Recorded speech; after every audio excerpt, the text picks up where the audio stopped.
Buongiorno, benvenuti al Focus TG. Siamo anche oggi in onda in diretta per informarvi di quello che sta succedendo in Veneto. Nota di servizio, come sempre alle 12:30 saremo collegati con la sede della Protezione Civile di Marghera per fare il punto sulla situazione legata all'emergenza coronavirus con il presidente Luca Zaia. Allora, anche oggi giornata molto importante perché continuano ad arrivare novità soprattutto da questa emergenza che stiamo vivendo. Si parla sempre più spesso di una possibilità di riaprire tutto, fra virgolette, sempre già dalla quarta decade di aprile, quindi gli ultimi 10 giorni di aprile. Si parla di questa campagna vaccinale che pur avendo una macchina perfettamente rodata o comunque una macchina pronta a rispondere alle esigenze della popolazione non riesce a decollare, soprattutto per mancanza di dosi che arrivano, non arrivano, poi si fermano, poi ripartono, quindi tutta una situazione molto complicata. Allora, in attesa di poterci collegare, come sapete sempre facciamo un po' di collegamenti in diretta per capire cosa sta succedendo in giro per il Veneto, facciamo un breve riassunto, per così dire, delle puntate precedenti e andiamo a sentire che cosa aveva detto il presidente Luca Zaia sulla situazione odierna. Ci vogliono vaccini. Io spero che il governo, che il presidente Draghi si decida a rompere quel muro che è rappresentato dal contratto europeo e di andare sul libero mercato, perché i vaccini ci sono. Si rivolge direttamente al Premier Draghi, il presidente del Veneto Luca Zaia, all'inizio di una nuova settimana con il freno a mano tirato sul fronte dei vaccini, per usare una sua espressione. I numeri comunicati dal commissario Figliuolo non consentono ancora di vaccinare a pieno regime, così come vorrebbe la regione. 126.000 di Pfizer, 13.000 di Astra e 14.000 di Johnson, 14.006. Moderna non pervenuto, sono già 2 settimane che non si sa che storia c'è. In attesa di uno sblocco delle consegne che possa dirsi definitivo, Zaia fissa comunque 2 obiettivi minimi. Il primo riguarda la copertura entro la settimana degli over 80, la seconda le persone con più di 60 anni. Noi nel nostro programma ragionevolmente con queste forniture contiamo di chiudere gli over 60 entro il 21 giugno. Regione che recepisce le indicazioni di AIFA sulla seconda dose, che per Pfizer e Moderna può essere somministrata se necessario fino a 42 giorni dalla prima. Ricordiamo ai cittadini che dopo la prima dose, dopo 10-12 giorni, c'è già risposta anticorpale importante. Vaccinare quindi per riaprire in modo sostenibile il prima possibile con i protocolli di sicurezza del caso e sui quali sta lavorando la Regione, concetto ribadito da Zaia alla stampa straniera incontrata in mattinata, dove si è parlato soprattutto di turismo, blindando la stagione estiva. Noi vogliamo aprire tutta l'offerta turistica, perché essere chiusi a giugno, luglio, agosto vuol dire che allora deve essere accaduto qualcosa con il Covid di imprevisto. I turisti vaccinati in particolare sono i benvenuti in Veneto. E per noi chi ha il vaccino non ha nessun problema, che non cominciamo a fare distinzioni, ma chi te l'ha fatto, ma dove l'hai fatto. Ci sarà una dichiarazione. Tutti erano allergici al passaporto sanitario, adesso vedete che bisognerà chiedere qualcosa, no? Zaia, che ha poi bocciato la proposta di isole Covid-free in Italia, rilanciata da più parti sulla falsariga della Grecia. Mi hanno chiesto cosa penso delle isole Covid-free. Isole Covid-free. Io ho detto che io sono a favore, la nostra si chiama Veneto. Cioè non esiste che io vado a immunizzare una località a scapito delle altre. Allora, questo era il punto stampa ultimo disponibile del governatore Luca Zaia. Dicevamo, ne parleremo di sicuro oggi, di vaccini, di riaperture, il tema delle isole Covid-free a livello nazionale è molto sentito. Zaia ha ribadito che l'isola intera è il Veneto. Allora, ieri c'è stata una manifestazione di protesta da parte degli imprenditori, ristoratori, esercenti, insomma molte categorie che sono andate a Roma per parlare per dire che loro vogliono aprire, l'intenzione è quella di aprire. Ci sono state tensioni e anche qualche scontro, vediamo che cosa è successo.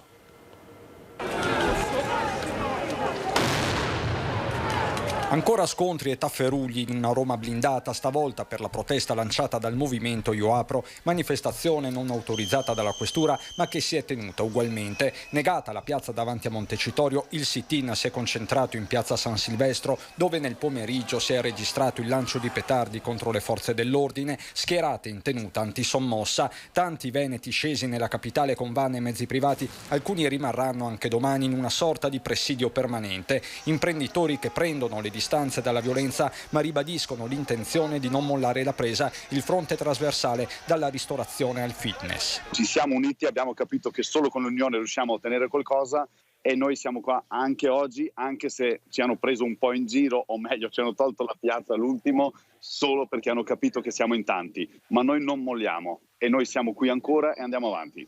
Come la settimana scorsa, le tensioni sarebbero partite da frange estremiste che poco avrebbero a che fare con le imprese e le loro ragioni, come evidenzia anche Andrea Penzoaiello, presidente di Veneto Imprese Unite, sodalizio che a metà pomeriggio, visto il clima, ha abbandonato la piazza. Prima però a mezzogiorno una delegazione aveva incontrato il sottosegretario all'economia Claudio Durigon, ricevendo delle precise rassicurazioni. In primis la moratoria sui mutui che verrà probabilmente prorogata fino a fine anno, così come qualche provvedimento arriverà sicuramente per quanto riguarda gli affitti. Si parla di credito d'imposta prolungato anche per il 2021 e si è accennato anche a un fondo affitti. Questi gli impegni dell'esecutivo, ma la piazza freme. Non siamo partite IVA, siamo persone, siamo famiglie, gli slogan di una protesta che non sembra essere finita qui. Siamo chiusi, non incassiamo e non riceviamo niente dal governo. Come dobbiamo andare avanti? Allora, apriamo una parentesi dedicata alle mattane, possiamo dire, del clima che abbiamo visto in tutto il Veneto nelle ultime ore. Vi facciamo vedere adesso, proprio in diretta dall'altopiano dei 7 comuni, una delle webcam, grazie alla regia di Cristiano Facca, che ci mostrano che cosa sta succedendo in quella zona. Diciamo che è una situazione che si ripete su tutta la montagna veneta e in gran parte della montagna vicentina. Sopra gli 800-900 metri sta nevicando da ieri sera. C'è stato un repentino abbassamento delle temperature nella serata di ieri. Quella che era pioggia, che è stata pioggia in gran parte del Veneto, si è trasformata in neve. Sta nevicando ancora in questo momento sull'altopiano dei 7 comuni. Adesso usciamo da questa foto, ve ne facciamo vedere, da questa webcam, quindi è in diretta, ve ne facciamo vedere magari anche un'altra, per quella che secondo la tradizione dell'altopiano è conosciuta come la neve del Cuculo, ovvero, ne parlava anche Mario Rigoni Stern nei suoi libri, ovvero una neve che forse può essere impaurita dal verso del Cuculo che chiama la primavera, quindi scende, resta giusto il tempo di imbiancare un po' il paesaggio e poi se ne va col primo sole che potrebbe non essere quello di oggi, potrebbe essere forse quello di domani. Comunque sono previste temperature ancora molto basse. Ricordiamo che queste immagini sono in diretta dall'altopiano dei 7 comuni. Questo ci mostra la conca proprio di ci pare che sia, no, è Gallio questo, scusate, questo è Gallio visto dal trampolino, un'immagine decisamente invernale, e questa che si chiama la neve del Cuculo. Vedremo quando poi si scioglierà, presumibilmente in tempi abbastanza rapidi, perché pare che se ne debba andare questo scorcio d'inverno. Scorcio d'inverno che vediamo anche nella mappa dell'ARPA, vi dati in diretta. Vediamo che le temperature sono molto rigide nella montagna veneta, con addirittura -6, -8, -9 gradi, -17 addirittura in Marmolada, naturalmente in altura. Però in questo momento ad Asiago, zona aeroporto, c'è 1 grado, ce ne sono -2 sul Monte Grappa, ce n'è, insomma, vedete l'altopiano è sotto lo 0. La pianura se la cava con 8, 9, 10 gradi, con temperature comunque che si sono avvicinate allo 0 durante la durante la notte, con tutte le conseguenze del caso anche per l'agricoltura, perché sappiamo che se la pioggia delle scorse ore, la pioggia di ieri ha fatto bene comunque alla campagna, non così bene hanno fatto le gelate che si sono ripetute questa notte, sono stati bruciati letteralmente dal gelo tantissimi raccolti. Ora noi facciamo una brevissima pausa pubblicitaria, state con noi perché torniamo fra un paio di minuti con collegamenti e molte novità.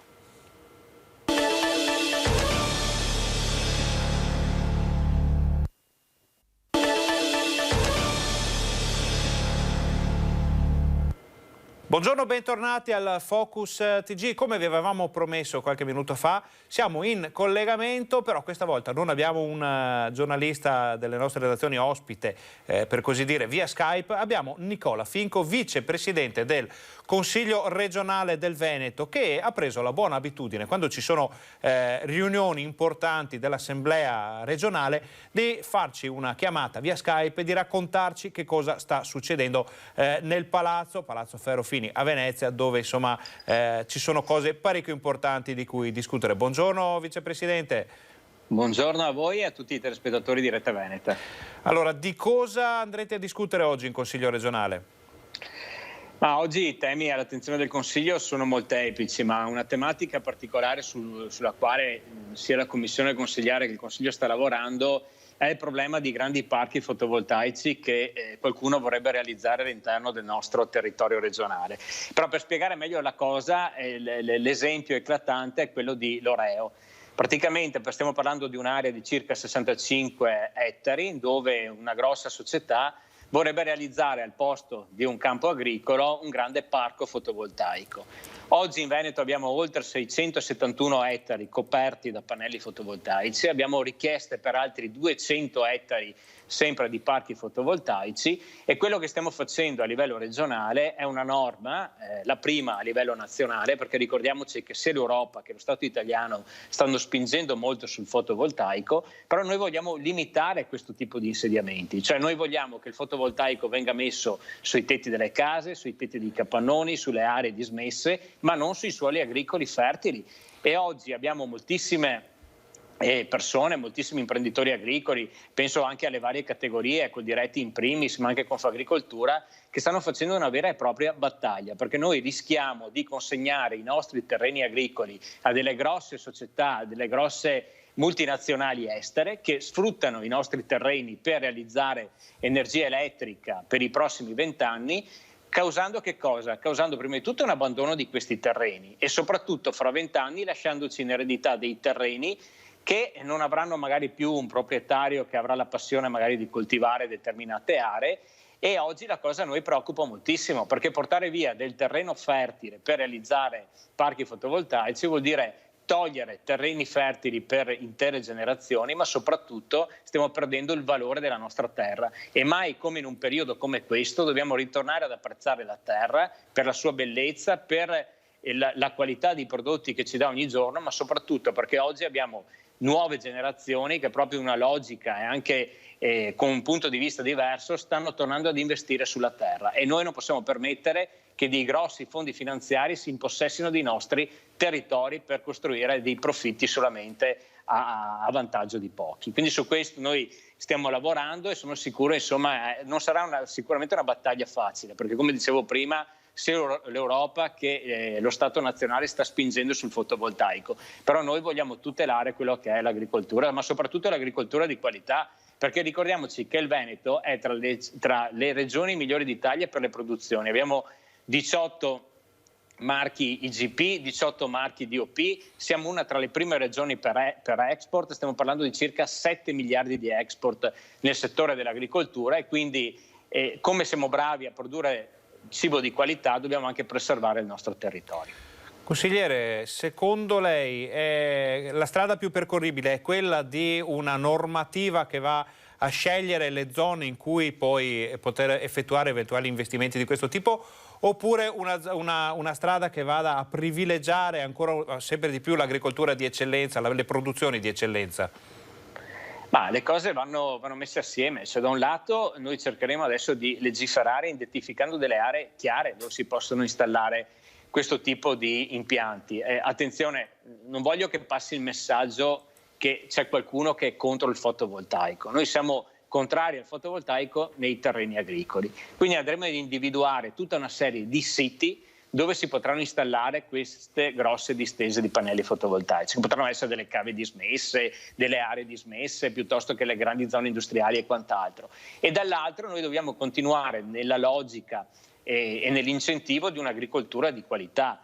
Nel prossimo anno partirà anche la nuova programmazione comunitaria, che vuol dire nuovi fondi comunitari europei e regionali, soprattutto nel settore dell'agricoltura. Oggi i ragazzi che si mettono ad investire nel mondo agricolo sono ragazzi preparati, minimo hanno un diploma, tanti hanno una laurea, e quindi si sta spingendo sempre di più per un'agricoltura di qualità e sostenibile. Però noi non possiamo andare avanti a dare finanziamenti per i giovani in agricoltura se poi cediamo i terreni alle grosse multinazionali. E quindi su questo, insomma, il Veneto sarà una regione tra le prime a livello nazionale che metterà delle norme, e speriamo poi che il governo non ce la impugni, perché sappiamo benissimo che se vuole poi il governo ce la può sempre impugnare. Però insomma stiamo preparando un qualcosa che difficilmente potrà essere bloccato da parte delle autorità nazionali.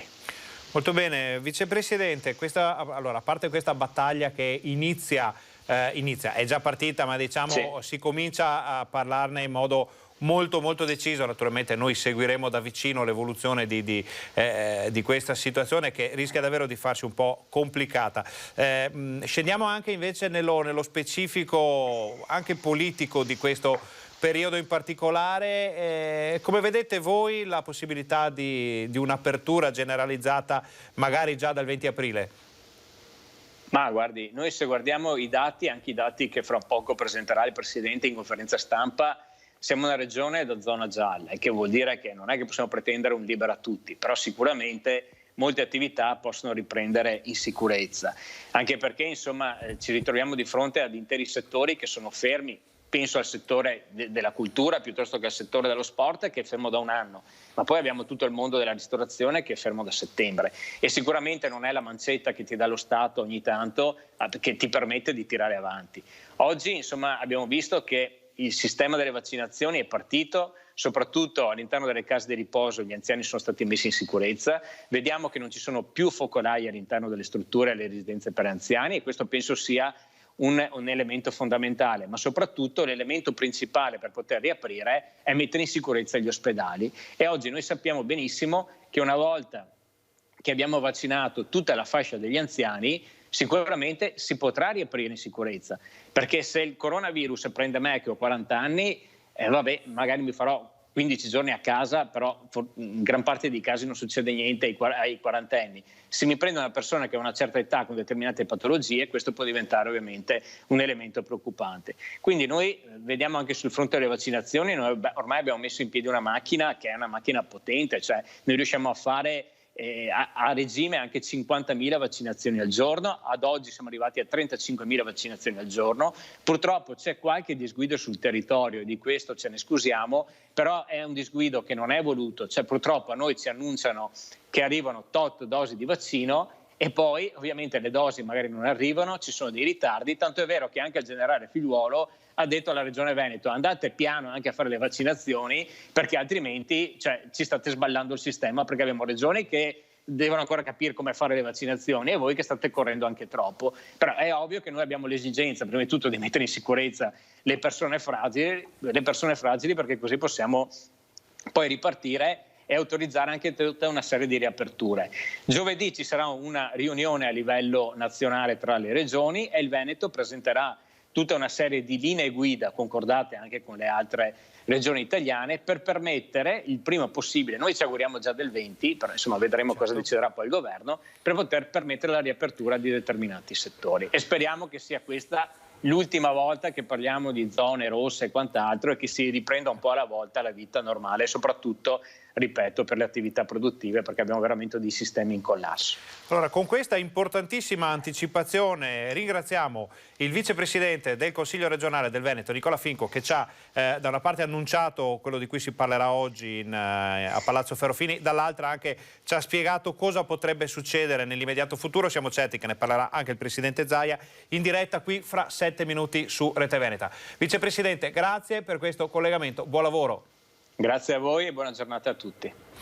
Torniamo in studio, ma solo per lanciare la pubblicità. State con noi perché fra un paio di minuti torniamo qui e avremo Luca Zaia in diretta da Venezia.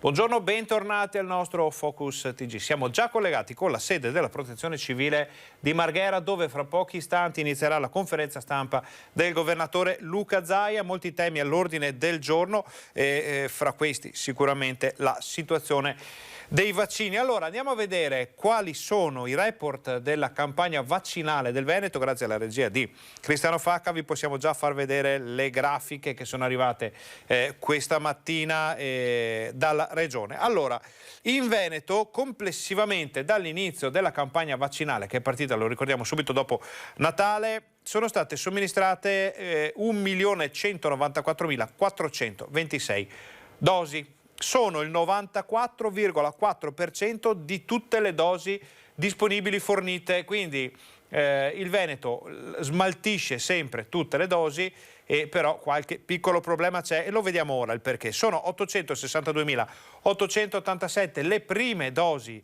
inoculate, che equivalgono al 17,7% della popolazione, un numero che è ancora indietro rispetto a quello che si pensava di poter gestire a questo punto della campagna, però insomma comincia a crescere. Resta basso invece il numero delle persone che hanno già avuto il ciclo completo, ovvero le 2 inoculazioni. Sono 331.539, che equivalgono al 6,8% della popolazione del Veneto. Il dato che vedete qui sotto è più interessante perché ci mostra che l'84,8% degli over 80 veneti che hanno già avuto più di una dose, scusate, che hanno avuto la prima dose, e non è male come situazione in questo momento. Ovvio, si può sempre far meglio, però sapere che l'84% degli anziani è già stato coperto con la prima dose è importante. Vediamo come si stanno comportando, vedete le differenze dei periodi. Questa è la settimana appena iniziata e siamo ovviamente un po' indietro, ma sappiamo benissimo che sarà una settimana complicata se non arrivano i vaccini. Le ultime 3 settimane sono andate molto bene, con 179.000, 181.000, 191.000 persone al giorno. Prima le cose erano andate un po' più a rilento. Questi sono i dati delle varie ULSS, vedete il totale 1.194.000, diciamo che come sempre Treviso, Padova, Verona guidano un po' la marcia con dati sopra le 200.000 unità. L'ultima immagine di questa tabella, la vediamo assieme, sono le dosi somministrate, 16.000 in un giorno, 7.000 prime dosi, 8.000 i cicli completati. Torniamo in studio, questo era un aggiornamento dei vaccini. Vediamo anche un aggiornamento dei dati relativi all'emergenza coronavirus. Come sempre Luca Zaia fornirà i dati aggiornati a questa mattina, fra pochi minuti, quando arriverà in sala stampa. Vediamo insieme i dati di ieri sera, gli ultimi disponibili, ovvero 31.043 casi positivi a ieri sera in Veneto, ed è un dato continuamente in crescita, è una curva che scende vertiginosamente, questa dei casi positivi. Solo, permetteteci di dire, solo 254 nuove positività riscontrate nel pomeriggio di ieri, 396.048 dall'inizio dell'emergenza coronavirus. Sono 354.028 le persone che si sono negativizzate, quindi anche questo è un buon dato che continua a crescere, e sono 10.977 invece purtroppo le persone che hanno perso la vita dall'inizio dell'emergenza coronavirus. Scendiamo nella seconda parte della tabella, che è quella che ci fa un po' da cartina di tornasole, perché se i dati diminuiscono, i dati sul contagio diminuiscono, c'è da tenere d'occhio in modo molto attento i dati sulla sanità. Sono 1.815 le persone ricoverate in area non critica, di cui 1.567 ancora positive e 248 che si sono negativizzate sono invece 293 le terapie intensive, vedete questo dato, in Veneto impegnate con pazienti che hanno il Covid. Sono 278 ancora positivi e 15 che si sono negativizzati. Qui la forbice è sempre molto ampia perché è molto complicato, molto difficile da sradicare quando aggredisce l'organismo in modo pesante. Però si vede un calo anche qui, una persona in meno in area non critica, resta sostanzialmente invariato il dato. Sono meno 8 terapie intensive che si sono liberate, vediamo se si può capire dove, ma sono tutti meno 1 più 1, questo naturalmente è un bilancio, quindi vuol dire che sono persone entrate in ospedale, persone uscite dall'ospedale. Purtroppo sono da segnalare ancora 18 decessi. Questi sono i dati ultimi disponibili dell'emergenza coronavirus. I nuovi dati li fornirà Luca Zaia, di cui chiediamo ora ai nostri colleghi se abbiamo notizie riguardo all'ingresso in sala stampa. Non dovrebbe essere ancora in arrivo il Presidente. Allora andiamo a dare un'occhiata a quelle che sono le notizie, le ultime notizie arrivate, le ricadute dell'emergenza coronavirus, le ricadute che, l'abbiamo già detto nei giorni scorsi, sono pesantissime per quanto riguarda l'economia e il mondo del lavoro. Per esempio a Venezia il fatturato, diciamo, il giro d'affari dei taxi acquei è sceso del 98%, un dato ufficiale, 98%, vuol dire che praticamente è sparito questo tipo di servizio, mentre è calato dell'86% l'indotto, il fatturato del taxi su gomma, quindi complessivamente la perdita è enorme. I danni sono di decine di milioni di euro, addirittura pare oltre a 61 milioni di euro di perdita rispetto all'anno scorso, quindi situazioni complicatissime. Ricordiamo anche il turismo, sono tantissimi settori che stanno vivendo un periodo difficilissimo. Per quanto riguarda i vaccini, non abbiamo al momento novità dalla Regione sull'arrivo delle nuove dosi. Sappiamo che sono attese, addirittura a livello nazionale dovrebbero arrivare 48 milioni di dosi entro però un mese e mezzo, questo è quanto dice la struttura d'emergenza del governo. A livello regionale non abbiamo al momento il dato relativo ai nuovi arrivi, sappiamo che probabilmente questa settimana, speriamo di poter essere smentiti da Luca Zaia in conferenza stampa fra pochi istanti, pare che questa settimana si debba andare avanti con il freno a mano tirato, quindi con forniture col contagocce. Naturalmente l'idea è quella di coprire al massimo quello che è stato iniziato, quindi andare avanti con le seconde dosi, andare avanti con le persone fragili. Le aziende sanitarie stanno cominciando a sperimentare delle modalità serali fino alle 23, per esempio sappiamo che nel Vicentino si sta già iniziando questa nuova modalità.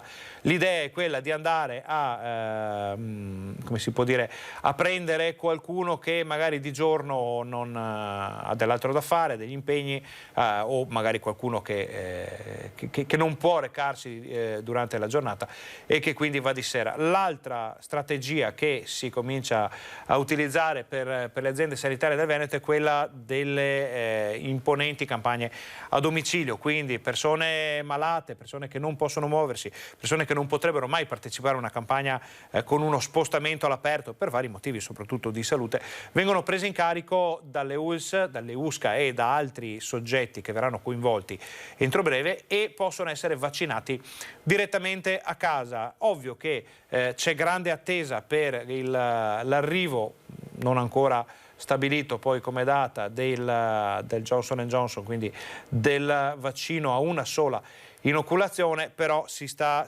andando avanti.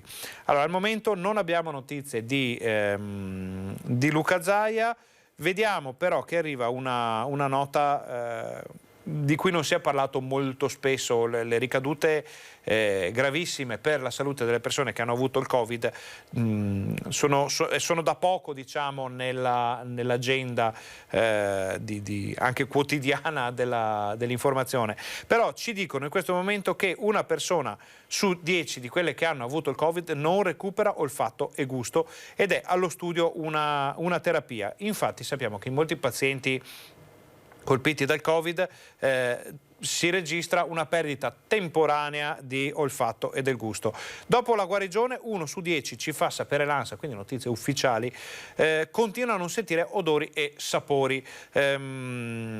Si tratta di deficit di olfatto e di gusto che possono incidere profondamente sulla qualità della vita. Su questo non ci piove. C'è un'innovativa terapia anti-neuroinfiammazione in grado di agire sul controllo delle alterazioni del sistema nervoso, quindi anche si comincia a guardare il futuro anche da questo punto di vista, quindi si cominciano a cercare quelle che possono essere le terapie per andare incontro ai danni causati all'organismo umano da questa malattia, che non sta causando danni solo all'economia o a livello psicologico, ma anche proprio a livello fisico. Chiediamo al volo ai nostri colleghi se abbiamo notizie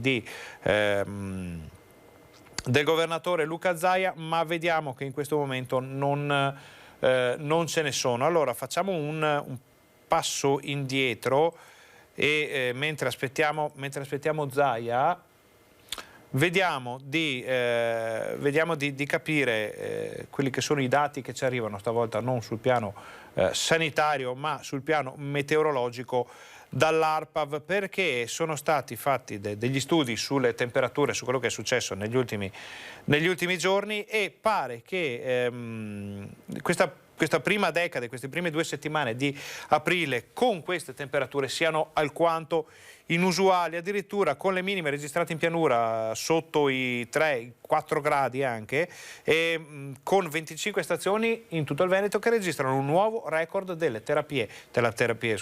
temperature minime del periodo. I precedenti record di freddo risalgono per lo stesso periodo di aprile al 1994 per la zona dell'Ovest veronese e al 2003 per tutto il resto del Veneto.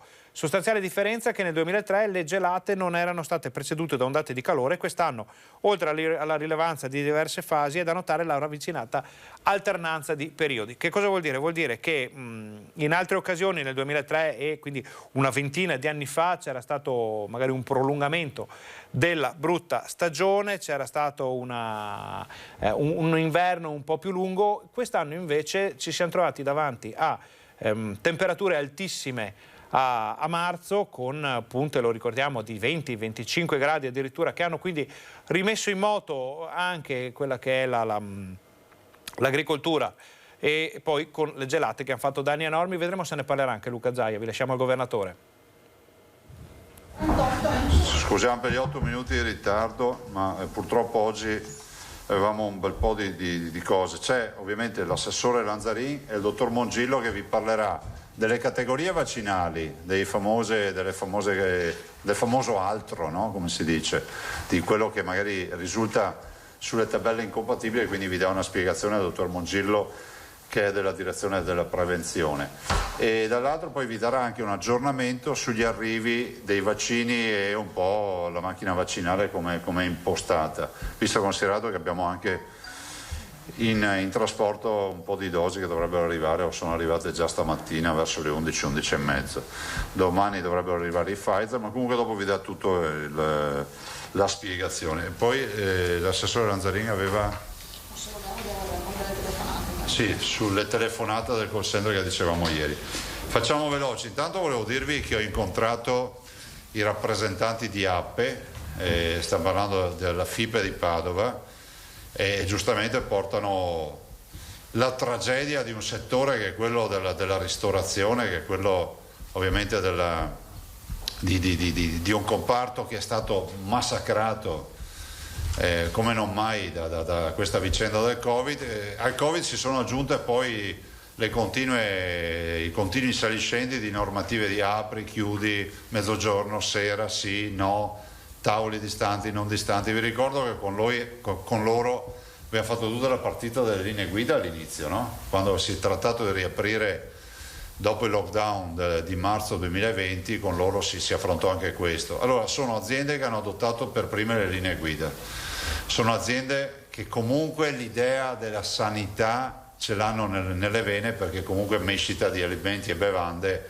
cioè non è che sono avulsi dal fatto di conoscere un HACCP o conoscere le regole della sanificazione. Detto questo, io penso che loro devono essere aiutati a due livelli. Il primo, che è quello di riconoscere la devastazione finanziaria ed economica che hanno avuto. Quindi sul fronte degli aiuti oggettivamente non hanno avuto quello che sarebbe stato bene dare a loro, ma anche perché nella prima fase si è dispersa molta risorsa dando a pioggia a tutti, e questo forse, col senno di poi, forse il governo di allora doveva cambiare registro. Dall'altro noi dobbiamo puntare al tema delle riaperture con gradualità e con buon senso, però come vi dicevo anche ieri è fondamentale che si pensi al fatto che noi adesso una fase di convivenza col virus la dobbiamo iniziare, e la dottoressa Russo e l'assessore Lanzarin, che stanno seguendo la vicenda delle linee guida per la riapertura, in settimana chiuderanno ovviamente questa partita, e io spero che il governo prenda atto e si esprima rispetto alla possibilità, si esprima attraverso il comitato tecnico scientifico, le realtà più autorevoli che ha, ma si esprima. E APE di Padova, ringrazio coloro che sono venuti e saluto anche il loro presidente Alaimo, con il quale abbiamo sempre rapporti con questa associazione e quindi con la FIPE. Dico che APE di Padova chiede anche un'attenzione ai sindaci, io la condivido, so che i sindaci sono sensibili a questi appelli, conosco il loro buon cuore e penso che la possibilità di valutare che una graduale riapertura non può prescindere dagli spazi all'aria aperta, ad esempio, e penso che ad esempio un piccolo sforzetto anche da parte delle amministrazioni comunali, so che i bilanci sono tirati, so quali sono le difficoltà, ma anche dare una mano sul fronte sia burocratico, di agevolare, di permettere che vengano un po', come si può dire, occupati un po' di più gli spazi all'aperto, per poi tornare ognuno alle proprie dimensioni, per poi tornare ognuno alla normalità. Ma in questa fase di transizione qualche metro quadrato in più, qualche burocrazia in meno, eccetera. So che i sindaci sono sensibili, faccio appelli ai sindaci del Veneto di dare una mano a questi ristoratori. Guardate, i ristoratori non rappresentano solo una dimensione economica, perché allora potremmo anche derubricare questa partita, è una partita quanto costa, dimmi quanto costa, vediamo dove possiamo arrivare, ma rappresentano una dimensione identitaria, storica e culturale della nostra terra, perché pensate che dietro a questo movimento, a queste attività produttive, passa tutto quello che è l'identità di un territorio. Pensate alle identità produttive, le tradizioni, la cultura di un territorio, la promozione turistica. Loro hanno ragione quando dicono che devono essere compresi nel comparto turistico. Come si fa a fare promozione turistica di un territorio se non ci fossero i ristoranti? E mi fermo qua, quindi noi abbiamo dato disponibilità anche a incontrarli anche per un tavolo tecnico, per vedere se c'è qualche norma, qualcosa che possiamo fare per dare una mano a loro, ma lo facciamo volentieri e li ho anche incontrati volentieri. E bollettino velocemente, dopo io vi lascio con il dottor Mongillo e l'assessore. Tamponi molecolari sono 4.700.000, 4.747.307 e test rapidi 4.054.960, 8.802.000, abbiamo passato gli 8.800.000.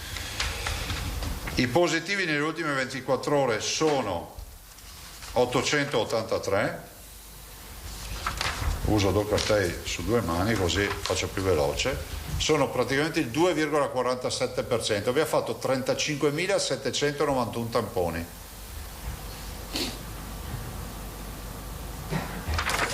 I positivi dall'inizio siamo quasi a 400.000,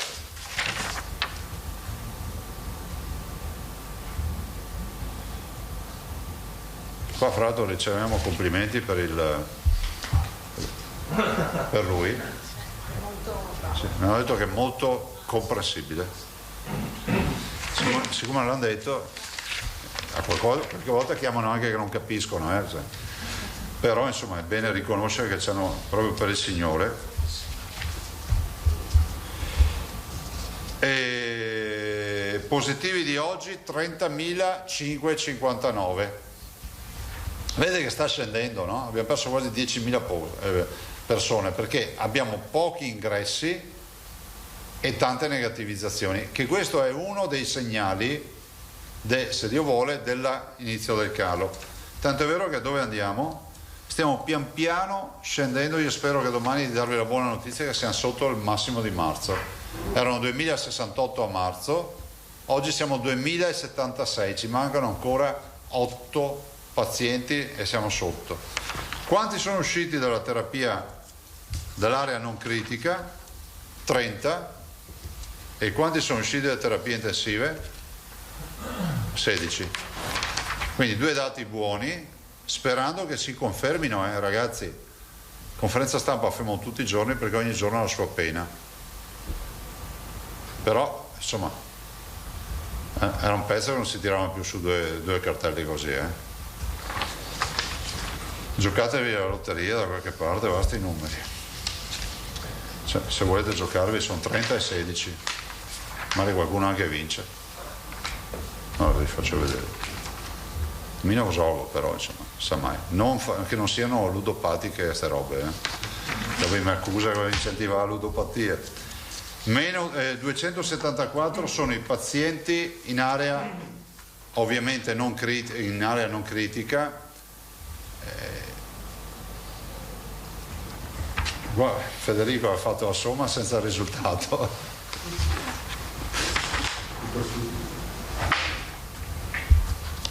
Abbiamo scoperto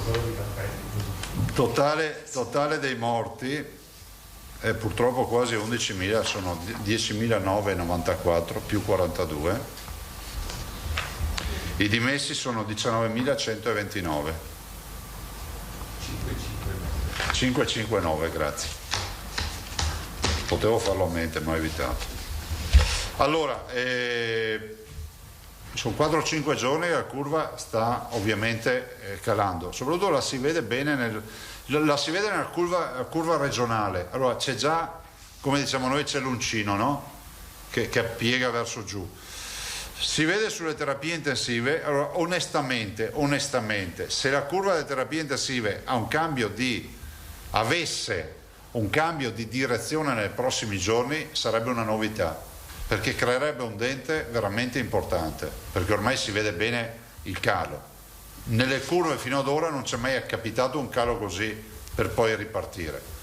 Può capitare, non è finita.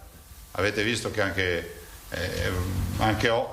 nelle ultime 24 ore, se vi interessa, sono entrate 74 persone in ospedale, quindi il virus c'è, però è bene dire che insomma la situazione è una situazione che sembra abbia preso una buona piega. Ci fa piacere sperare per 2 motivi. Che è successo? Per 2 motivi. Il primo, perché comunque quando parliamo di buona piega sotto profilo sanitario significa meno cittadini che si ammalano, meno cittadini che possono perdere la vita, meno stress per i nostri sanitari. Dall'altro significa che affrontiamo il tema delle possibili riaperture con dei dati che possono essere comunque portati a contributo, fermo restando che in giro per l'Italia non è proprio tutta così. E quindi immagino che anche il legislatore nazionale e chi dovrà fare delle scelte, se le deve fare per tutti, il freno a mano sarà tirato un po' di più.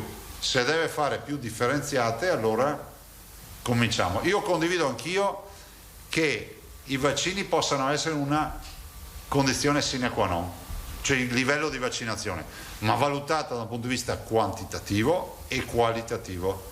Fare un anziano al centro vaccini ci metto 3 minuti, farlo a casa sua, ne abbiamo 100.000 per gli over 80, ci metto un bel po' di tempo per raggiungere a casa da fare la vaccinazione, eccetera. Vi annuncio che se non ci sono forze contrarie della natura, noi questa settimana chiudiamo gli over 80. La riunione stamattina è stata utile, guardate, abbiamo delle realtà che penso le chiudano nelle prossime 24 ore, sperando di chiuderla definitivamente anche con gli allettati a casa, sono 100.000. Potrà, sì, alcuni sono già fatti, ne abbiamo 56.000 in totale ancora da fare, oltre ottantenni, tra i quali ci sono dentro ovviamente anche degli allettati, perché considerate che nel target ultra 80 100.000 erano gli allettati, oggi ce ne restano, guarda, sto dato qua mi serve, 300 e? Sono 358 540, 358 540 il numero degli ultra ottantenni, sì, tutti, dei quali 100.000 a letto, cioè letto a domicilio, non deambulanti, in autonomia, e dei 358.540 ce ne restano oggi, stamattina, quindi stasera saranno di meno, 56.000, 115. Quindi abbiamo scelto di spingere, tirare e chiuderla per domenica. Domani mattina alle ore 11 tutti i direttori generali delle ULSS faranno una conferenza stampa, ognuno a casa propria, e annunceranno le scelte che avranno adottato per chiudere tutti gli oltreottantenni, che potranno essere da accessi rapidi il fine settimana, non è escluso che più di qualcuno li farà, accessi diretti per chiamate, diciamo, dando informazioni nei prossimi giorni, dire guardate, venite lì in quel posto, evito di fare esempi che poi non vengano interpretati male, cioè anzi che vengano presi per buoni, perché potrete entrare senza. Questo ci permetterà di chiudere gli ultra ottantenni e di continuare a aggredire l'altro target, che è gli ultra settantenni, cioè dei 70 ai 79, che sono 495.000, se non ricordo male, 494 443,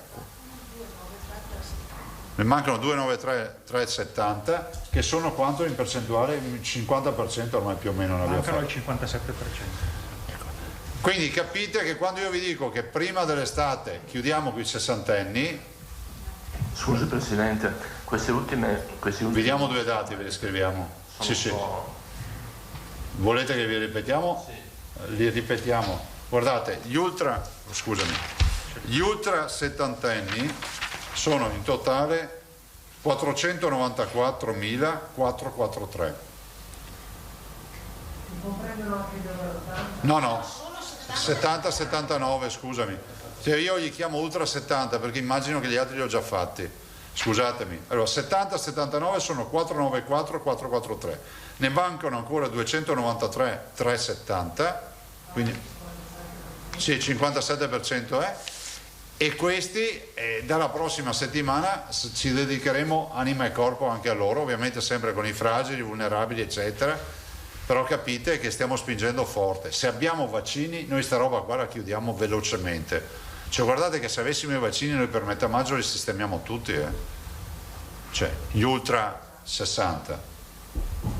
Scusi Presidente, chiedo scusa, ma visto che è il tema, buongiorno. Sì. Quando dice chiudiamo gli over 80, prima vaccinazione o anche il richiamo? Una gran parte anche con la seconda, e il primo giro con la prima. Quindi e poi primo giro, solo primo giro? Sì, ma molti sono già al secondo giro. Sì. Perché se poi qualcuno ha fatto AstraZeneca si va...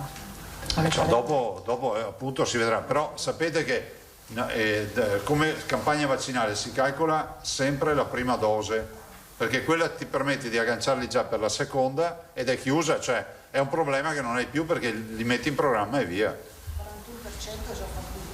41% ha già fatto tutte e due le dosi, fra l'altro, over 80.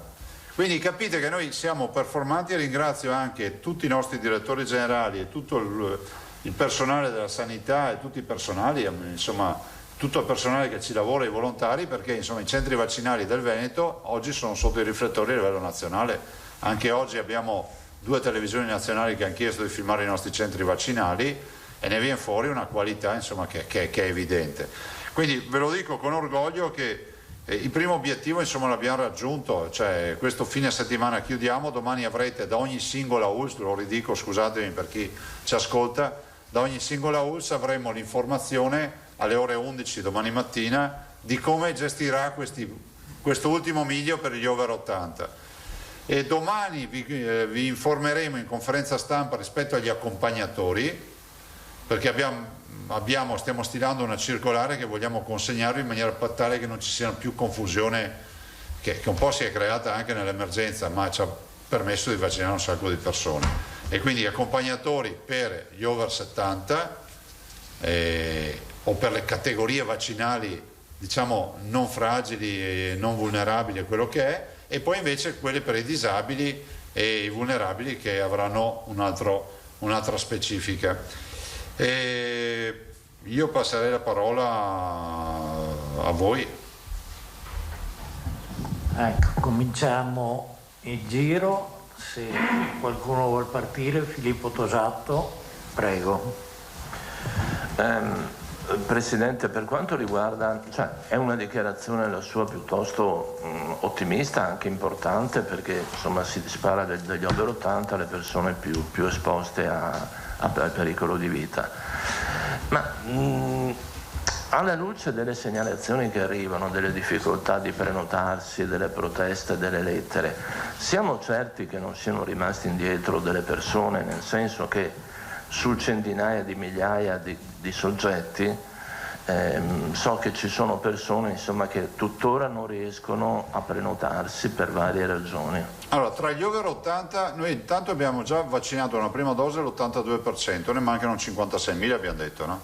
Potrei dirvi che al giro di tavolo di stamattina dei direttori ne viene fuori che in molti casi ci sono persone che non rispondono. Ad esempio c'è, che so, Padova ha fatto raccolta, sta tentando anche un raccolto telefonico, si stanno coinvolgendo i sindaci. Vicenza sta facendo delle sessioni i prossimi 3 giorni. Frado Vicenza sarà la prima a chiudere, ve lo dico, chiuderà il 15, chiude gli over 80 il 15 è la prima. Stamattina gli mancava ancora il 7% da vaccinare. Però tutti dicono che c'è un fondo del barile che non si riesce a raggiungere, c'è un target di un tot di popolazione che non risponde. Ad esempio abbiamo un target che abbiamo capito perché non risponde, perché sono gli AIRE, cioè coloro che sono all'estero ma sono nelle nostre anagrafi, e quindi noi li continuiamo a contattare. E questo è, ad esempio, la provincia di Belluno mi dice, la dottoressa Carraro stamattina lo diceva, noi abbiamo un contingente di cittadini che non rispondono, ovvio, perché magari sono gelatieri che sono all'estero, over 80, se non sono molti che magari lavorano ancora o sono fuori perché hanno famiglie fuori. C'è poi chi non lo vuole fare e non risponde, cioè c'è anche tra gli over 80, tra gli anziani, chi liberamente sceglie di non vaccinarsi. Sono pochissimi, però ci sono. Poi ci sono quelli che noi definiamo irraggiungibili, nel senso che lettera mandata piuttosto che telefonate, avvisi di sindaci. Allora abbiamo deciso, domani mattina facciamo un altro avviso ai naviganti, lo facciamo a 360 gradi, stabilendo anche degli accessi diretti, e poi capite che oltre a quello non riusciamo ad andare. Se poi qualcuno si presenta, avete presente quando arriva il reduce nei film della guerra che arriva dopo anni, cioè non è che uno gli sbatte la porta in faccia, dice beh, finalmente è sempre aperta la corsia per un ultra ottantenne che si è perso per strada. Però immaginare che riusciamo ad arrivare all'ultimo cittadino che non si fa trovare è difficile. Se poi c'è qualcuno che in questo momento dice io non sono stato contattato, probabile, perché ne mancano ancora 56.000, le dividete per 10 sono circa più o meno 5.000 a ULS, quindi è ragionevole che avendo però ad esempio ne abbiamo molti di programmati da settimane nelle vaccinazioni che hanno già l'appuntamento. Cito un esempio per non sbagliarsi, la provincia di Venezia, il dottor Contatto a Venezia, lui dice guardate io ce li ho già con gli appuntamenti fissati, perché ad esempio Contatto è uno di quelli che dice abbiamo mandato lettere, chiamiamo, abbiamo interpellato anche i sindaci, alcuni non riusciamo a intercettarli. Dopo in questo frangente c'è anche, stiamo spingendo sul tema dei non deambulanti andando in casa, quindi ringrazio i medici di base che assieme alle USCA, ma in particolar modo i medici di base, vadano ai loro pazienti a fare l'inoculazione. Se arriva Johnson & Johnson venerdì, il 16 scusate, e si può utilizzare, capite che nel domiciliare ci va una volta sola a quel punto, per fare un'iniezione e si chiude lì la partita. Però insomma stiamo performando bene. Se vi interessa il dato, in questo momento, mentre vi sto parlando, abbiamo inoculato 1.200.000 dosi. Proprio in questo momento, questa mattina era 1.194.000, 6.000 abbiamo già fatte in questo momento, dai. Ecco, siamo sostanzialmente quasi fermi un po' dappertutto, a dire la verità. Perché? Perché abbiamo Treviso che oggi è praticamente fermo, e abbiamo Venezia che ha problemi, cioè mancano i vaccini. Quindi facciamo seconde dosi, poca roba, quelle che vanno in scadenza, che per il richiamo, ma ci mancano i vaccini. Scusa Filippo Presidente, quindi le 87.000 dosi che ieri erano in magazzino sono già finite? No, questa mattina avevano 77.000, ma sono seconde dosi. Considera okay. 71.000 stamattina, sì, però di Pfizer giustamente dice l'assessore sono 9.002, c'è niente. Considera... Okay, quindi questo contingente di magazzino viene tenuto per garantirsi i richiami in caso di slittamenti delle forze, ecco il famoso 20% lì, quella quota là. Okay. Su Moderna mi dice teniamo tanta scorta perché non c'è certezza, per cui considerate che li abbiamo finiti, tanto è vero che tutti sono programmati per l'arrivo del Pfizer di domani mattina, che sono 126.000 dosi se non ricordo male, dopo il dottore vi dice tutto, che scongeliamo velocemente. Arriva congelato o scongelato? Arriva congelato, quindi dobbiamo riscaldarlo e poi si parte. Guardate, non avrei mai pensato a una roba del genere. Per quanto riguarda AstraZeneca, no? Sì. Lei ieri ha detto non pensate di venire qui a mercanteggiare, io voglio questo, non voglio quell'altro, ma insomma se ci sono delle persone che hanno bisogno di vaccino ma non si sentono di fare AstraZeneca, temono il sentimento non è previsto nell'anamnesi. Valutano i medici. Ma scusate, io non voglio fare il sapientino, vi dico che i medici sono lì perché fanno l'anamnesi, parleranno col paziente, se valuteranno e dopodiché stabiliscono loro, e non siamo noi a dire quali sono i vaccini che bisogna fare. Cioè a tutti noi piacerebbe scegliersi il vaccino, no? Cosa sta computando? No, sto computando che vedo che c'è un numero di Roma che 7 volte che mi chiama. Risponda, non si faccia magari scrupoli. Magari figliuolo che annuncia arrivi di milioni di dosi. Che non risponda in diretta. Che non arrivi. Ma però ti ho risposto. Una buona notizia. Ti ho risposto comunque. Ma sì, perché non stava mica computando con le orecchie, però. Vabbè. Multitasking. L'ultima scusami, cosa. Prego. L'ultima cosa che riguarda invece le fragilità.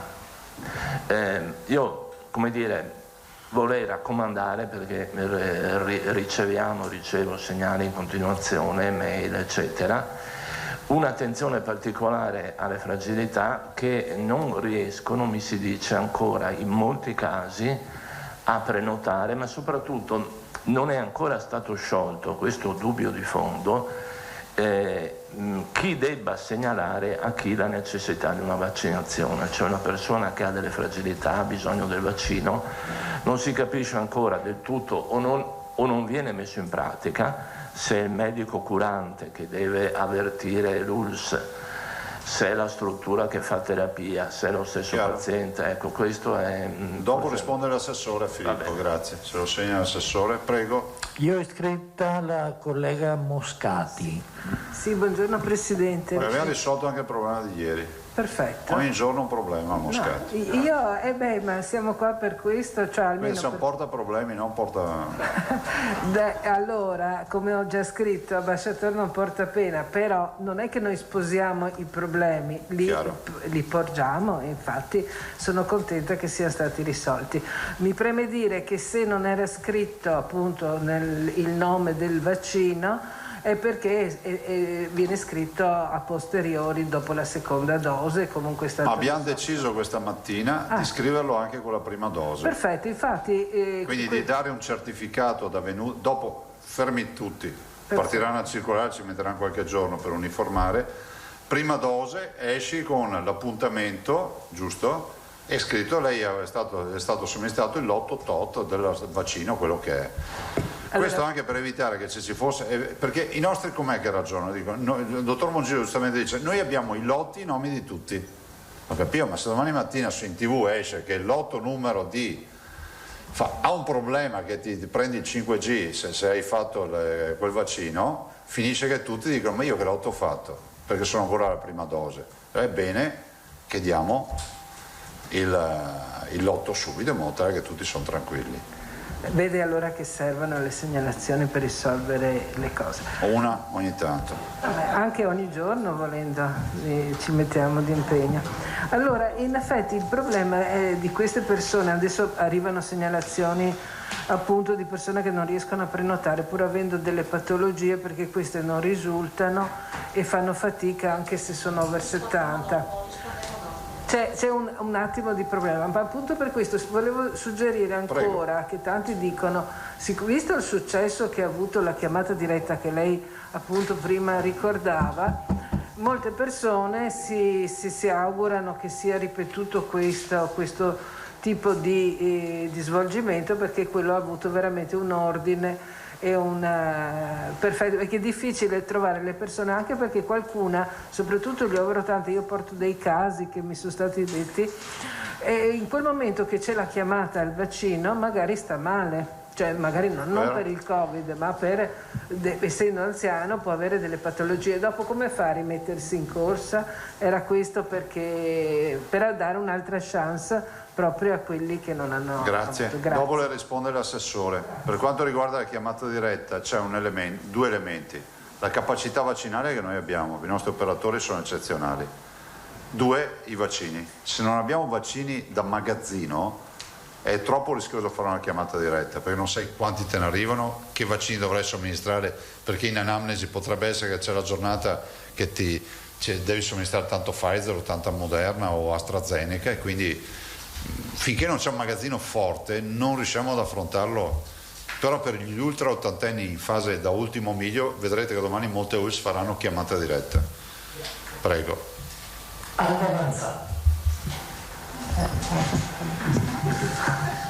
Buongiorno Presidente. Buongiorno. Mi spiace contraddirla, ma sul discorso del certificato, non la vedo. Il discorso del certificato, quando una persona va al centro vaccinale o ovunque, già alcune settimane fa l'avevamo sollevato questo tema, e cioè che uscivano solo con un foglietto o neanche quello, e lei aveva detto faremo il certificato. Non è stato fatto? No, è stato fatto il certificato, però ancora ad esempio nella veneziana non si fa, cioè va uniformato. Perfetto. Le persone che sono uscite dalla prima seduta senza nulla in mano o con ce un l'avranno foglietto, nella seconda. D'accordo, ma possono stare tranquille? Sì. Della serie, mi hanno fatto un Pfizer o un Moderna, sarà rifatto Pfizer o Moderna, non devono preoccuparsi, sì, perché immagino siano registrate. Tutte. Benissimo. Le domande anche noi abbiamo l'anagrafe vaccinale, per cui è obbligatorio registrarle. Noi dobbiamo scaricare il vaccino. Ok.